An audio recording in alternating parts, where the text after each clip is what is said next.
Think different, live different. B180. B180. We're joined with Seth, aka Hyper Fenton, all the way from Texas. How you doing, Seth? I'm doing great. How are you? Yeah, good, thank you. Now, I want to know, there's a lot of people in Australia, we've been playing a little bit of your music, but can you tell us a little bit about you? Like, who is Hyper Fenton? Yeah, great question. You're still working that out. Who am I? So I currently am a dad, an artist, probably most importantly, a follower of Jesus. And so I'm an associate pastor over in Plano, Texas. If anyone has any idea where that is, it's kind of near Dallas, somewhere in Texas. Texas. Yeah, it's in Texas. We got everything in Texas. It's huge. And then, and so I'm an associate pastor over at Meadows Baptist Church. And then I do also their youth. So I'm their student pastor and just everything else they want me to do. I'm down. So yeah, and then I make music, and because I have ADHD, if you can't tell yet, so I go by Hyper Fenton. So That's awesome. That's awesome. And your music is kind of a mixture of all different genres. I think you got the rap and hip hop and a bit of electronic in there. How would you describe your music? Just as ADHD as I am. So I was like, this sounds cool. This has nothing to do with what I did. This is probably terrible marketing. I'm just going to do it. So that's kind of what I do. And really my whole heart, whether I'm doing, so I used to be a part of a big YouTube group, J Stu, and they had like 8 million subscribers. And, wow. And so really the whole heart, I mean, it wasn't mine, but I'm not trying to flex. But I'm just saying, the whole heart behind all of this, but yeah, it's because I'm amazing. No, it's because I really wanted to maximize opportunities for anyone to know Christ. And so, if that's music, great. If it's YouTube, great. If it's being a student pastor, great. If it's going to football games, great. Being a great dad, being a great husband, like, I'm down. Wow. I just want people to know Jesus. And so I'm trying things. I'm throwing things at the wall, so seeing what sticks. So cool. And how do you juggle all that? Like, I've got 2 little kids, and I don't know how you're like pastoring and kids and making music, and like, how do you have a structure? Or do you just kind of move around to see what works? Yeah, great question. Great question. How do you do that? I've got 2 kids. Wild is about to turn 3 in March 16th. We got a John 3:16 baby. Love it. We're just having verses for no reason. It's awesome. And then Shiloh just turned 1 on February 12th. You're right in the thick of it. Yeah, so it's a blast. To answer your question instead of my ADHD rant, would be I think it starts with having kind of a picture of I will say I'm spiritually spoiled, so I have a great dad, a great mom, awesome, that they're doing a little bit of everything, right? Yeah. But their priorities are in place. I learned from a young age of like, once you have Christ first, and then you put your family second, crazy to think, but then you put the church third. Doesn't mean you can't do things after that, but that's kind of the tier system I use. Oddly enough, if you do that, I found... Sorry, I was lagging. I was like... Yeah, no, you're right. Mine's lagging too. I was going to say, oddly enough, if you do that, it almost feels like you get to do all the things. Because I feel like God multiplies the time back to you when you put him first. I mean, it makes sense if we do that with like our tithe and stuff, right? Like, not like we tithe so we can get it back, but it's like it's all his. Yeah. So surely he knows how to optimize those things. But it honestly is like, I feel like God is always putting you in a situation where you got to trust him. Yeah, so definitely. Like, what am I going to do? Or like even this morning, we're like, okay, Wild had 104-degree fever. And we're like, so we got to pray. Because everything in our mind's like, okay, Shiloh's going to get sick, then we're going to get sick. That's a whole week off work. Oh, man. Yeah. But it's hard. Just got to we believe and we're going to do the thing. And, No, that's good. And have you always... Not like you don't already know these answers. No, You're momming it. It's great. You got it. Yeah. No, it's a good reminder. Have you always known Jesus, or did you come to know him later on in life? No, so well, I grew up in the church, and so one of my passions is to help frame for people the difference between being pursued by Christ and accepting Him and pursuing Him, right? Yeah. So I did that when I was 6. My dad explained to me about my sin. Well, it started. I was on my way back from, I don't remember, some, in elementary school, you have all sorts of weird performances that are so special, but when you look at it as an adult, you're like, I mean, I guess it was a Thanksgiving It's a play, big thing when you're in school. Yeah, it was a huge deal to me. I was like, we Totally. just finished. And then I was telling my friend, I guess it was I don't even know. I just remember, I remember the moments. I don't remember the day. I wish I had the date down. I remember being 6.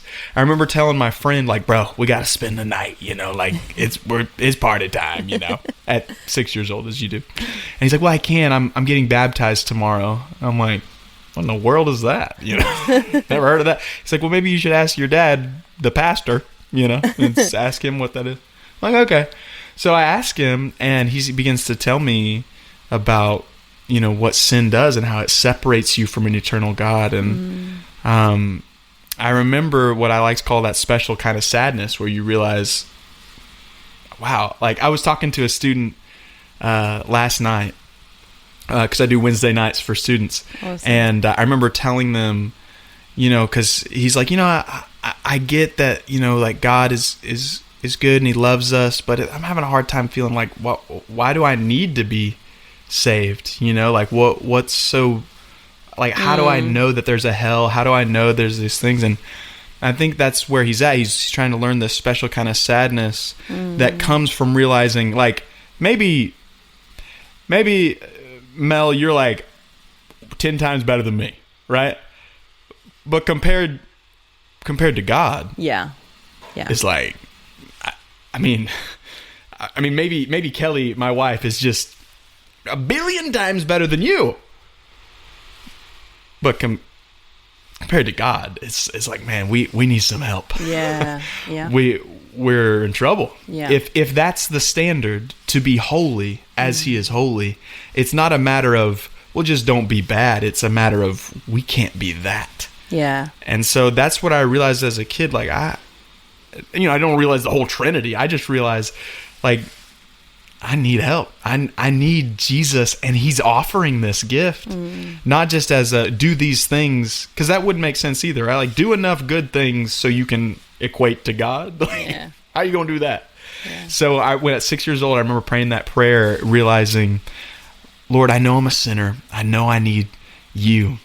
And You're the only way that I can be at peace. And Lord, I'm just asking that You would save me, that You'd give me, that You would save me because of what Jesus did, that miracle of, not to preach to you, but that miracle of instead of staying just God, to be God and fully man, a miracle, an embryo in Mary's womb, live a perfect life that I couldn't live, die a death I should have deserved, and then raised to life because He's amazing in 3 days. And so I think a lot of people would be like, yeah, that's awesome. I've always believed that. And for me, I've found, it's like, well, the demons know that. They believe in Jesus.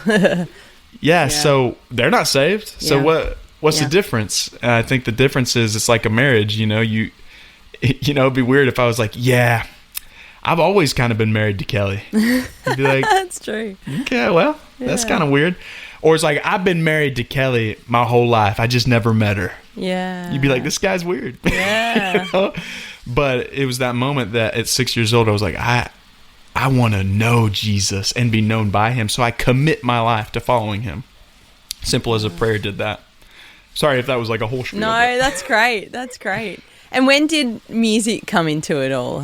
When did you get into? Yeah. So when I was in 6th grade, all I wanted to do was be an actor. I was like 4'9" and 90 pounds for like since 9th grade till 9th grade. So I was like, I ain't going to play sports, not very well, at least. You get on punt return once and get squashed. You're like, this is probably not very good for me.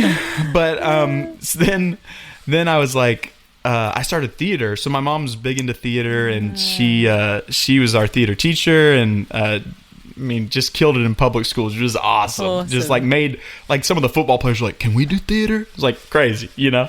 Now it's like, oh, you do theater? But back then it was cool, you know? I can see you doing theater. Yeah, so that was all I wanted to do. I wanted to be an actor. Wanted just to be, I don't know. I just found I was good at it. I'm like, I want to do this. And I'll sprinkle it's for God, you know? Like, it's whatever he wants, but it's really kind of what I want. But, you know, gifted me, so I have to do it. Anyway, so so I got an agent when I was like 14 and had an agent in Dallas. I was going on, you know, auditions, had some commercials and, you know, trying to do film auditions and this and that, and still doing plays. Went to SMU on a BFA scholarship for acting. And so good. Yeah, so I did all that, and then I was going to go to LA. This is, I mean, fast forward after high school, after college. I mean, yeah, right after college, I was like, I'm going to LA. Well, I need a job, so maybe I'll save up before I go completely broke, you know? And then, so I'm doing this random job at a church, a Methodist church that I'm like, I'm not even Methodist, but, you know, cool. I'll rock their world. What's funny about that, I was like, so they had, this was a year prior, they interviewed me, and I didn't get that job because they were like, I didn't know it was an interview. I don't know what I was doing. No, so I saw a flyer at Meadows. It was like, hey, you know, we need actors for this VBS. I'm like, I'm a professional act. Like, this is gonna rock their world for kids, you know. I didn't know maybe my ADHD kicked in, but I had no clue that it was a paid gig, and it was like an actual role in the.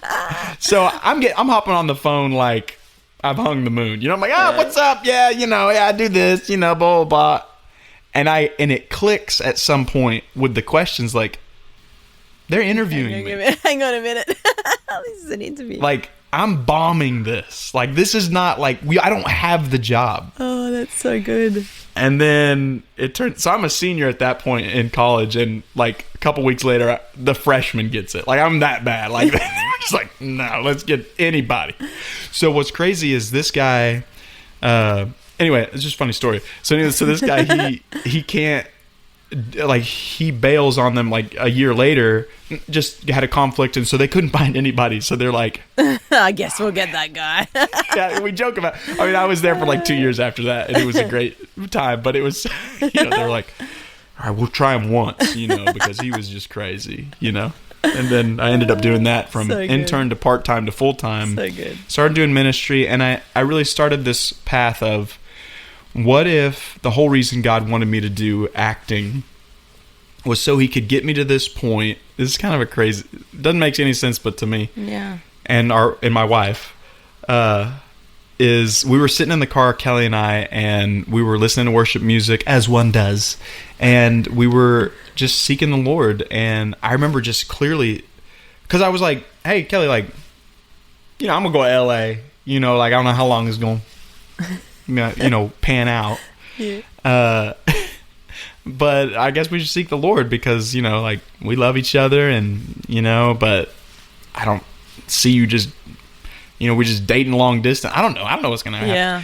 And and then I remember him saying, like, what if the whole reason is so I could get all this passion here, just so I could get you to give it up for me and go to seminary. Wow. I know it makes no sense. Wow. But, like, I was like, okay. So right then I was like, okay, well, there's a chance I will never act again. Like, I'll never, and that's crazy, because that's what I've been, that's all I wanted to do, and that's what I thought I was supposed to do. Wow. And so I give that up, at least option wise. Like, he could say yes again, but in order to take that next step and just apply to seminary, I said, I'm just going to apply. You said I didn't have to go. I said, I just apply. So I get in, I end up going and go to seminary. But it was through that opportunity that I was praying to God. I was like, Lord, give me something, you know, to fill that void. You, Lord. But if you want me to do anything creative, like, it'd be kind of cool. Like, to use that gifting somehow. And that's when I started. I mean, I'd always freestyled, like, rapped and stuff in high school just because I thought it was funny. But then I started kind of dabbling in making music probably 2015, 2016, after this idea of, like, that God started springing up this, what if you don't need a director? What if you don't need a writer? What if you don't need a producer? What if you just need me and I'll tell you what to do? And so I loved music like that, because with any play or any audition, you're just like, please, I'll just do anything. Like, I will be like a dancing vegetable, like whatever you need, like just to get the job. And it's like, do I really want this role? Yeah. I was like, I need money, so, but with music, it's like, I can dream whatever I want God to be known as, so it's kind of cool. So cool. That was the longest answer. I'm so sorry. You're going to have to cut that 1,000,000 times. No, it's great.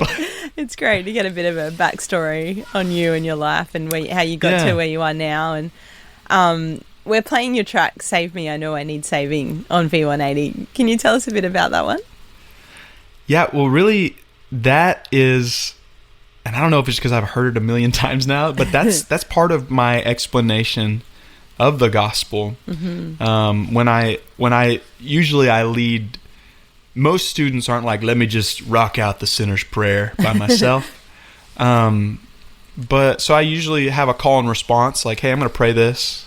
You can pray this too. And some of that is in that song. And so I always thought it would be kind of cool to articulate the prayer you could pray for salvation, within the confinement of rhythm, for a song. And I've done that before with, I think it's another, I'm really original here. There's another song that I've made called Save Me. That's the old one. But that's the same heart. I wanted people to know just the intimate moment that you could articulate to God, to save me. I know I need saving. You're the only way that I could be at peace. And wanted to be catchy at the same time. So yeah, that's my heart, is that people would hear that and be like, I don't know if I remember a time doing that. And maybe that would stir in them, like, I could do that. Like, I want to give my life to Jesus. And then 2, maybe for those who have, that they would remember. I think one of the most important things we can do is remember the darkness from which we came. Yes. That you needed saving. Yeah. Wow, then it highlights the light, because you're like, man, there's nothing like being saved from the darkness. But if you don't remember the darkness, and it's like, that's cool. Like, you get complacent. So true. It's like, no, we were lost. So true. So, that's the heart behind the song. That's great. And Amazing Grace, the Heights remix too, we're playing. I love that one. Can you give us a bit of a journey on that one, how that came together? Yeah, super cool. So that was a while back. It's an older one. It was, it was really cool, because that was one of the first times in music on a grand scale I saw God, like, whoa, just bless something, and I was working with my friend MoFlo, which is a really interesting producer name. But MoFlo Music is what he goes by. And so he's done some songs like with Sunday and some different artists. He's an awesome guy. Never met in person. Oh, We've just digital. That's just 2025, 2026. Bro, hey, it's crazy. No one knows anyone. I just called you, bro. I'm sorry, but everyone records their bits separately and they never meet. And some producer somewhere puts it together. It's so funny. Nowadays, it's just it's just so amazing. I mean, it used to be, it's like, well, you gotta get some studio time and all those things. But anyway, so that was one of those that we'd been just going nonstop trying to make tracks, and awesome. So I was making this song, and it was kind of the same heart. Like, what could we make a pop-ish song that was fun, but it was like honoring to Christ? And then Heights, what's crazy is we released Amazing Grace. It does really well. And for the first time, we get on like a big playlist on Spotify, and we're like, what's going on?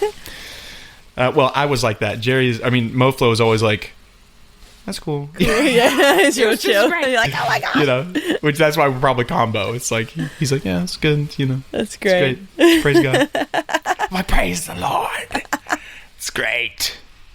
It's the best thing that's ever happened. But so anyway, so that gets on this big playlist, and we're like, we got to be famous and rich now. Like, this is great, you know? And then he was like, no, that's not how that works. But but it was cool. But it's cool. It's cool. But then Heights, who we didn't know, he just posts that on one of his videos on YouTube. So he posts that video and it starts just blowing up. And I'm like, bro, just reach out. Like, why don't we just both do that? Like, we'll do it together. You know? Good. And so we released that together. He remixed it, and yeah, and then that one just went. So good. For those who are hearing instead of watching, that meant skyrocketed. I love the sound effects. I don't have to add any extra effects in though. It's all inbuilt. It's great. That's right. Yeah, it's talent. So good. I'm just kidding. What's one thing, Seth, that God has been speaking to you through this season that you're in at the moment? Is there one particular thing that stands out right now? Wow. One thing. Whew. There's not one thing. There's several. So good. But wow. Sorry, that's a big question to just throw at you. I'm probably just gonna stream of conscious it. Honestly, like, hold on. Honestly, like, anything that I get is out of the Bible. So good. So, you know, I'm reading it every day, and the times if I ever like, oh, I'll just read it a little later in the day, I'm lacking. Like, it's just, there's something that's not right. I've got to read it straight away. Or gotta read life it. Gets busy. And so, yeah, there's so many words that God's saying, but I think, one of the most recent ones, I got to hear, you know, God speak last night, and then we did a sermon on it, was just the idea of like, God's strategy, which is interesting because Jesus has this strategy, and, you know, I did a sermon on it last night, but, Jesus, it says he went to, I think it was Tyre, right? Or Tyre, or whatever you say it. And he preferred, he wanted no one to know which house he was at. Which is interesting, like, detail about Jesus. Because you would think if he wanted something, it would happen. Yeah. Right? But it says he wasn't able to keep that a secret. And I thought that was such an interesting passage. It really just grabbed my heart. Like, okay, so Jesus wants this, and he's doing it for God. Like, probably the reason he didn't want anybody to know, so he could do more ministry, so he could do more, like he could do something. I don't know. We don't know. Yeah. Was he tired? Was he exhausted? We don't know. Yeah. We just know he'd prefer that nobody knew where he was, at least where he home based. Mm-hmm. And he wasn't able to make it happen. Maybe the disciples were just knuckleheads, and they were like, oh, he's over here. Hey, Jesus. We don't know. But we know he wasn't successful in that. And that's when the woman who has a daughter who has been possessed by a demon comes up, lays at his feet, hears. And there's so many faith moves. She hears that maybe Jesus is there. And so she's like, I heard of Jesus. I heard he might be here. I'm going to go over there and just bow at his feet. I hope it's him. Yeah. Right? It's not like we had Face ID. It was like, we just hope it's him. So she does this, and that's when you hear that famous where he's like, well, it's not appropriate to give to dogs what the kids are supposed to eat. And everyone's like, that's not politically correct. But like, so she, and instead, miraculously, of her being like, oh, well, see you later. Her need was so great. She's like, yeah, but I get that. That's a good point, Jesus. But even the dogs can eat the crumbs from under the table, right? And so he's like, ooh, good answer. Zap, your daughter's healed. You know, and she was. Yeah. And so, but we get that crazy story out of this idea that what he preferred didn't happen. Jesus, what he preferred didn't happen, and it was to God's glory. It was so good. So there's things, we all have those in life where we prefer, oh, this would be so good if you da, da, da. But if you're not willing to pivot, you'll miss the power. If you're not willing to say, maybe God wants to do something different and embrace it and run with it. Yeah. Then you'll miss it. And it's subtlety, right? Jesus could have stuck with, no, I'm here for the Jews. Yeah. Sorry, I said no. Yeah. But even then he pivots again. He goes, well, you did have faith, and that is biblical. All right. Yeah. I'll heal. Yeah. It's just so good. fascinating, like just the subtlety of movement that he does. And so I think that's what God is one of the many things that God's trying to show me. One, it's okay if it is good to have a plan. Yeah. Right? He had a plan to go there and nobody know. Yeah. But it's also good to pivot. Yeah. And so and then to just and how deep am I trusting God? Like, if I were the woman, would I be closer to being offended and just be like, well, I guess Jesus didn't want to heal my daughter? Or would I be like, no, like, I know this is my only chance. You're the only way. It's like that song, you're the only way. Yeah, like, yeah. So I think there needs to be a level of desperation that I think God is showing me of, like, okay, what is the goal? The goal is to bring glory to the Father, right? Yeah. For Jesus. So if that means he's got to give up his preference, like dying on the cross, or his preference was to not die, then he'll do that for God's glory. And so that's kind of the season I'm in. I mean, I can't tell you how many kids from YouTube are like, so why did you leave YouTube? Are you like okay in the head? Like, why would you leave YouTube? Yeah. And it's like, man, it's the same reason I would leave acting, or I went to Colorado, or I came back, or now I'm a student pastor, or like I sometimes make songs, sometimes don't, or I spend time with my family instead of just, it's like, it's because God. Yeah, it's like because God. So that's great. That's what I feel like. It's all cohesive to me, and I feel like it starts with those priorities we're talking about, just like reading every day, and then you can get that download. I feel like I'm just rambling. I'm sorry, so but good. No, so many things. Good. So good. Oh, thank you so much. It's so good to chat to you and get into your head and hear a bit more about your music. Thank you so much for your time, Hyper Fenton. And hopefully we'll catch up with you again soon. Absolutely. Well, thank you so much. Thanks for taking time to listen to this audio on demand from Vision Christian Media. To find out more about us, go to vision.org.au.